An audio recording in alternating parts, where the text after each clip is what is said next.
At the North Pole, the temperature almost reaches minus 50 degrees Celsius. Professor Davis accidentally slips down the cliff. He is sucked into the frozen lake. His guide tries to calm him down because if he panics he will die. They couldn't come to the rescue because the thin ice was rapidly crumbling. Davis reaches out to the ice, but there is no way he can get out of the water. The man is almost drowning. With this temperature, he will die quickly in just a few minutes. Jerry and his sled dogs eventually come nearby. Jerry has one of his dogs, Maya, take a rope and crawl near Davis. Maya makes it and she puts the rope around the professor. Jerry and the dogs pull the professor out. Although he was rescued, his whole body was frozen solid. He gets him as warm as possible. The dogs put their best effort and they drag the sled across the thick snow. They dare not stop. They use all their strength to save the owner's life. The two of them now rest on the backs of the lucky dogs. Fortunately, with the dogs' efforts, the two of them safely return to the base. Davis is taken to safety. The staff members examine him and try to treat his frostbites. The man has to be transferred to a hospital. Soon, a helicopter lands and takes all of the humans away. However, the dogs have to be left behind. One of the dogs escapes its chains, but Jerry has to put him back in chains, just so they don't get lost. Even though Jerry does not agree with leaving the dogs to be taken later, he has to go with the rest of the crew. His friend Katie knows how much he loves his dogs. She assures him that they will return soon to get the dogs to safety as well. Later, Jerry wakes up in a hospital. Thankfully, he is in a good condition and the only thing on his mind is flying back in Antarctica to get the sled dogs. Having a talk with the leading officer, he is going to be faced with some bad news. The weather conditions are terrible and there is a storm unfolding. There is no way anyone can go back there. Let alone, they can't risk going back just for the sake of the dogs. That is not a good enough reason for Jerry, who wants to at least give it a try. On the other hand, he is powerless and he can't get anyone to help him out by providing him with a helicopter. The only thing he can do for now is wait, even though that means that he is going to be emotionally tortured. Each minute he will be thinking about the dogs. Back in Antarctica, the dogs are waiting patiently. However, it seems like there is no savior coming to rescue them. All they can do is hope under the unforgiving conditions of cold and snow. Additionally, the dogs have nothing to eat and they are chained.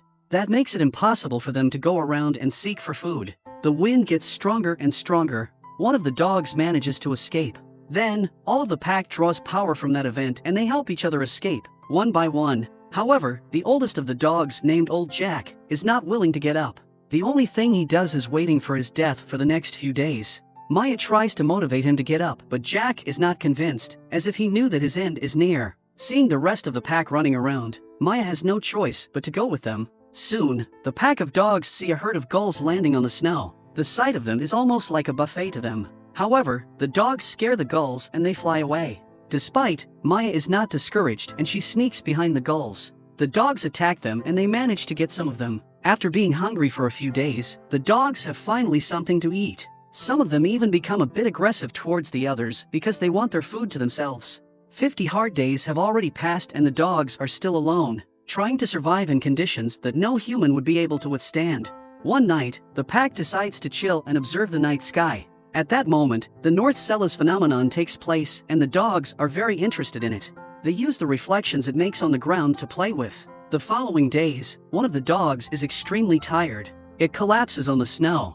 The rest of the dogs run near him. They all stand the night with that particular dog, refusing to let him alone. When the next day successes the night, the dogs have been covered in snow. The fallen dog cannot get up. The rest of the dogs try to bring him to his senses, but to no avail. Things have been very rough. Some of the dogs want to move on, but one of them, Max, decides to stay back with his friend.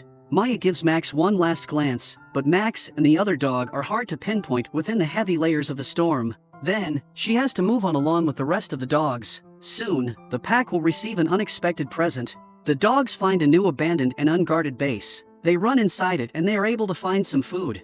Eventually, after all the hardships, they can fill their bellies with some food. The next day, things appear to be a bit brighter. Maybe the dogs have a better chance now for their luck to be turned around. Meanwhile in America, Jerry is still trying to get some people to help him. However, he is met with resistance because people do not believe that the dogs will still be alive. Right next, Jerry meets with Professor Davis and they remember the old times. When Professor Davis gets some time alone, he stares at a picture of Jerry's dogs. These are the same dogs that saved him, and the same dogs that were left behind by humans. In the meantime, Max wanders around and he accidentally finds a dead orca that has been washed up. He approaches it and starts eating some of its body. Out of a sudden, a leopard seal emerges out of the orca's body. The seal has been hiding in it.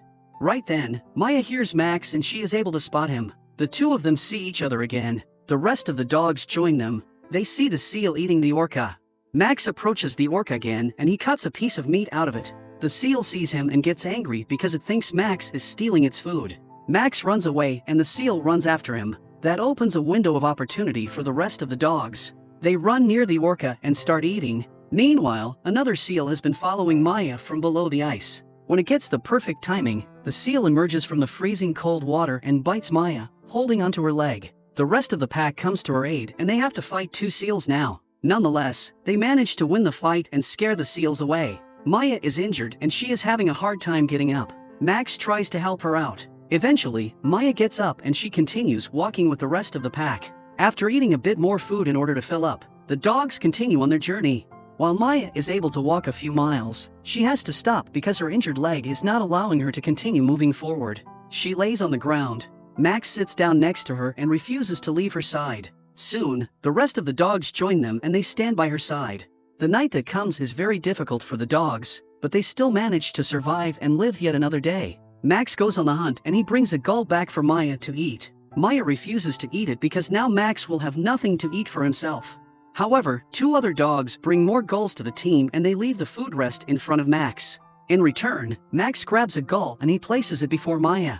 The rest of the dogs grab their gulls and they walk away, but Max stays with Maya and lays next to her. Max behaves altruistically and he tries to keep Maya warm. Suddenly, Max gets his ears up because he just heard something. In another part of the land, Jerry and his friends have arrived back to the base where they left the dogs. They check the chains and obviously realize that the dogs have escaped. Jerry is disappointed because there is no way for him to know what has happened to them. Suddenly, Jerry takes a look at the horizon and he sees the remaining dogs. The dogs run towards the humans and they jump on them. Both the humans and the dogs are very happy. They are reunited. The team takes the dogs inside their vehicle, but Max refuses to get in and he runs away. He tries to get Jerry's attention. Jerry goes after him and he finds Maya lying on the snow. Jerry is worried about her. He cries for her because she is very weak. However, he is happy to see her open her eyes. Jerry takes her into his arms and carries her back to the base. Professor Davis and the rest of the team are happy to see that most of the dogs have survived and they are going to be fine after they are treated properly. Jerry puts Maya in the vehicle as well and Max is the last one to jump in. Being together, the team is finally ready to depart.